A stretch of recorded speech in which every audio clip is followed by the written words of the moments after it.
Hi Jesse，你好吗？ Hi Steve，今天我有一个机会跟 Jesse 有一个频道叫 Chinese with Jesse。Jesse 他帮助很多人学习中文，中文是一个非常重要的一种语言。现在我要几个问题要问 Jesse。Jesse，你可不可以稍微介绍你的频道是什么样，哪一个国家的人？你怎么样帮助他们？你做了多少年了？可不可以告诉我们？好的，我的频道叫 Chinese with Jessie， 是2020年5月创立的。一开始的时候呢，我主要是做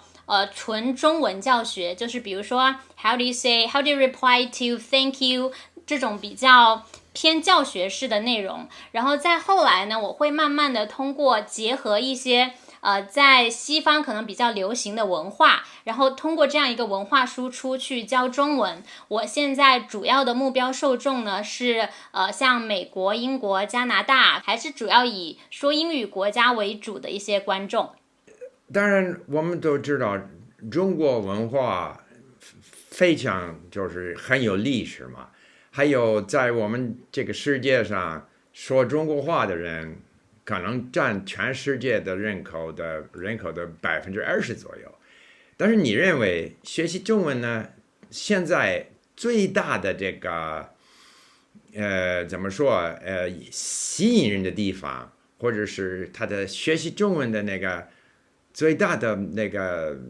原因呢？目的是什么呢？我一般刚开始带学生的时候，我都会先问他们这个问题：你们是因为什么想要学中文？因为如果他想要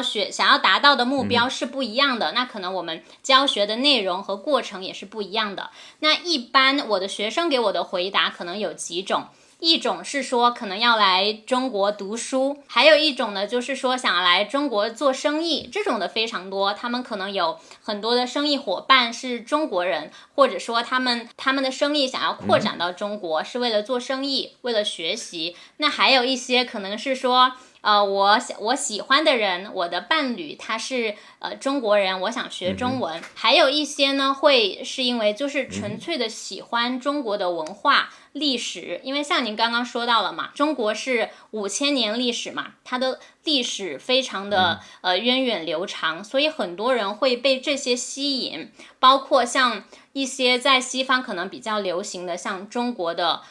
武术啊，还有像中国的美食啊，都是非常有名的。除了对中国文化感兴趣以外呢，其实大家应该也都知道，其实中国的经济发展也非常快，所以之后在经济方面肯定也是对世界影响有非常多的积极作用的。所以我觉得可能更多人也会往这两个方向去长远的考虑，所以想要学中文。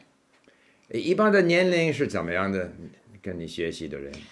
一般年纪多大？年龄其实差别非常的大，年轻的可能还在上高中或者更小，年龄大的我有带过一个学生，他应该是50多岁，他想从头开始学中文，都有，就不同的年龄都有。不管是我的私教课，还是来看我频道的人，也都是年龄相差其实是非常大的。我觉得这也是一个很好的事情，就是不管是我们的年轻人，还是已经可能不管是在西方还是在哪里生活了很久的人，他们现在都开始对中文感兴趣，我觉得非常开心。那么一个人他从零开始呢，应该算需要多少年才可以比较了解中国的电影，或者是能够和一般中国人说话了什么的，达到一个比较就是流利的水平呢？需要多少年呢？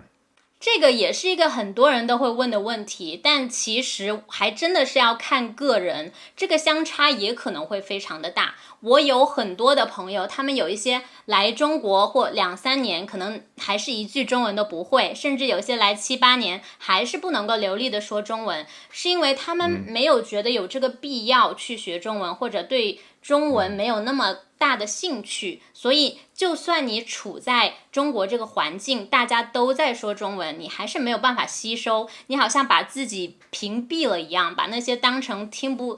懂的东西屏蔽了。所以要看你个人的兴趣，然后看你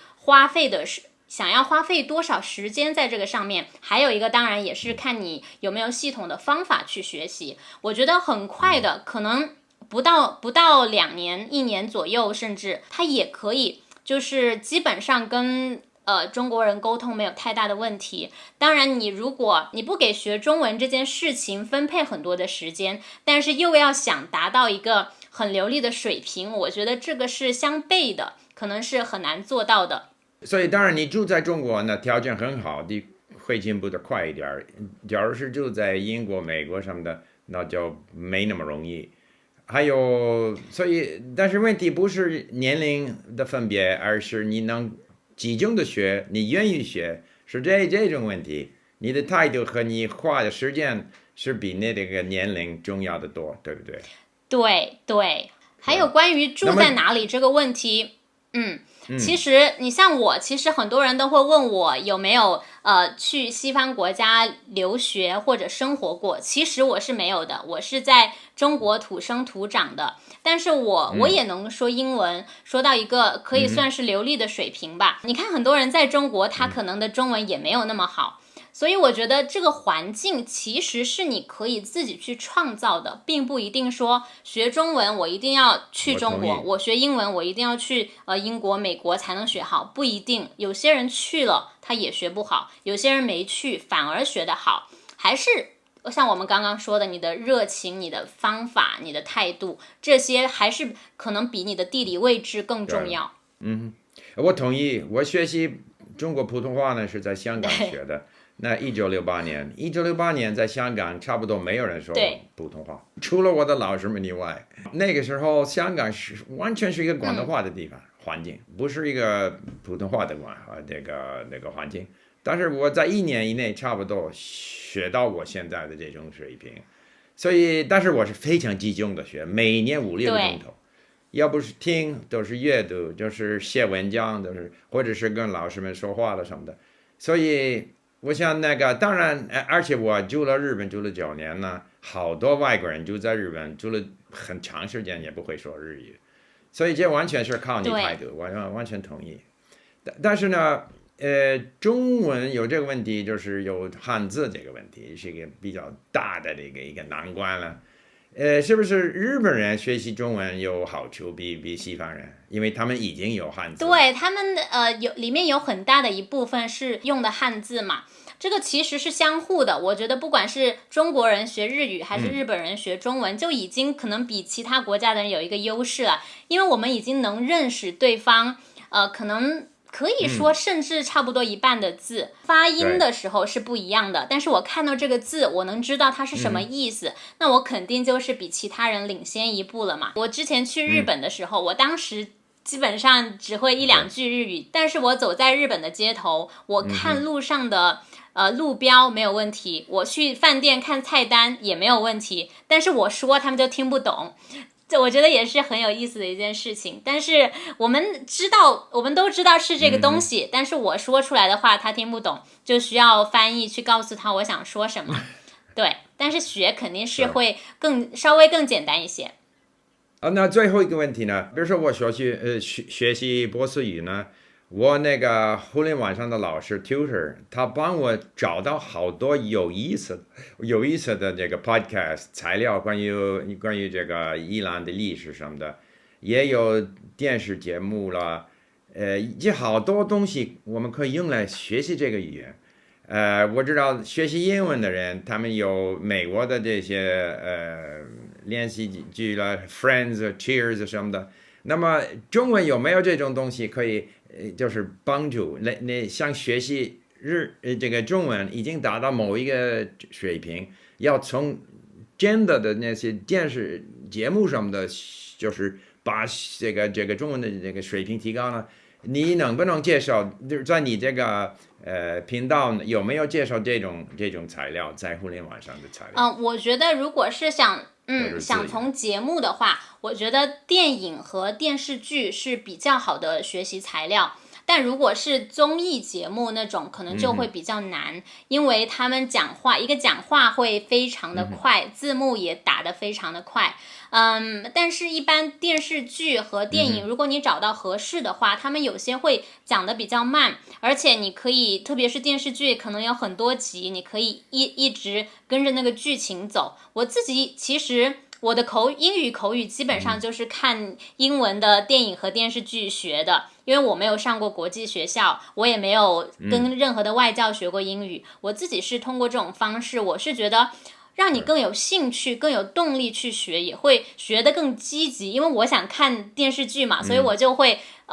自己主动去看，不会说啊我今天一定要学英语，所以我要找一个材料来看，这种感觉是不一样的。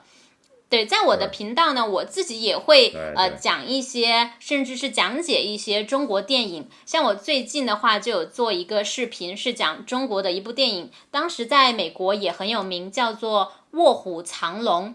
（Crouching Tiger, Hidden Dragon）。对，这部电影，对我自己也有会讲一些这种中国的电影，大家也可以来我的频道看。特别要是有文字的话，要是有 subtitles， 我们这个可以就是 import 导入到 link， 我可以学习这个，因为我呢，要是没有文章呢，就是光靠听力呢就不容易，就是学习不容易记住那些新的字，但是要是配声音和这个文章呢，我觉得这个非常有帮助。好了，所以越来越多的这个资源，为了帮助人学习语言，包括中文，那希望越来越多的人会参加我们这种世界，就是全世界学习语言。而且我觉得像你这种用互联网教书教语言的这种先生们越来越多，非常多，这个会比传统的学校成为这个主流了，我认为再过几年呢，看现在的那个趋势。好，谢谢你，Jessie。谢谢 Steve。我们会把你这个